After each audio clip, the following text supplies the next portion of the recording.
மக்களே, திமுக அரசின் அரசியல் காழ்ப்புணர்ச்சி கடும் கண்டனத்திற்குரியது. டிடிவி தினகரன் ஆவேசம்.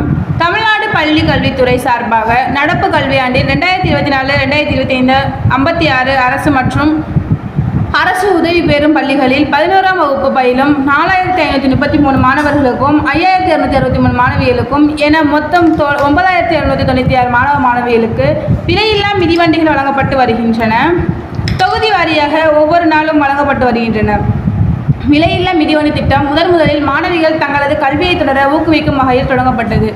மறைந்த முதலமைச்சர் ஜெயலலிதா 2001ஆம் ஆண்டு இத்திட்டத்தை தொடங்கி வைத்தார்.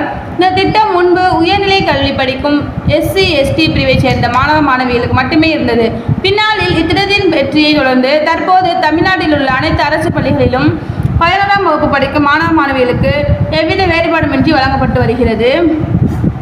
இந்நிலையில் அமமுக பொதுச் செயலாளர் டிடிவி தினகரன் அறிக்கை ஒன்று வெளியிட்டுள்ளார். அதில் அரசு மற்றும் அரசு உதவி பெறும் பள்ளிகளில் 11ஆம் வகுப்பு பயிலும் மாணவ மாணவியர்களுக்கு தமிழக அரசு மூலமாக விநியோகம் செய்யப்படும் விலையில்லா மிதிவண்டிகள் பழுதடைந்த நிலையிலும் தரமற்ற நிலையிலும் இருப்பதாக நாளிதழ்களில் செய்திகள் வெளியாகியுள்ளன. தரமற்ற முறையில் விநியோகிக்கப்படும் விலையில்லா மிதிவண்டிகளில் இருக்கும் பழுதுகளை நீக்குவதற்கு தனி செலவு செய்ய வேண்டியிருப்பதாகவும், முடியாத பட்சத்தில் அந்த மிதிவண்டிகளை குறைந்த விலைக்கு விற்க வேண்டிய சூழலுக்கு தள்ளப்பட்டிருப்பதாகவும் மாணவ மாணவிகளின் பெற்றோர்கள் புகார் தெரிவித்துள்ளனர்.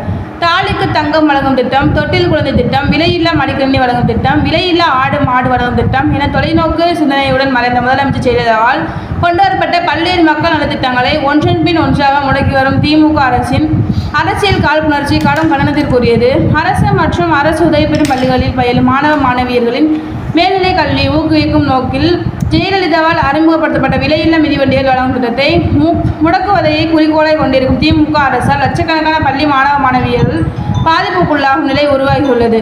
மேலும் படிக்க கலைஞரின் புகழ் குறையப் போவதில்லை. கலைஞர் வைரமுத்து பேச்சு. எனவே அரசு மற்றும் அரசு உதவி பெறும் பள்ளி மாணவ மாணவியர்களுக்கு வழங்கப்படும் விலையில்லா மிதிவண்டிகள் தரமானதாக இருப்பதை உறுதி செய்வதோடு தரமற்ற முறையில் மிதிவண்டிகளை வழங்கிய ஒப்பந்ததாரர்களை மீது கடுமையாக நடவடிக்கை எடுக்க வேண்டும் என தமிழக அரசு வலியுறுத்துகிறேன் என கூறியுள்ளார். தேங்க்யூ.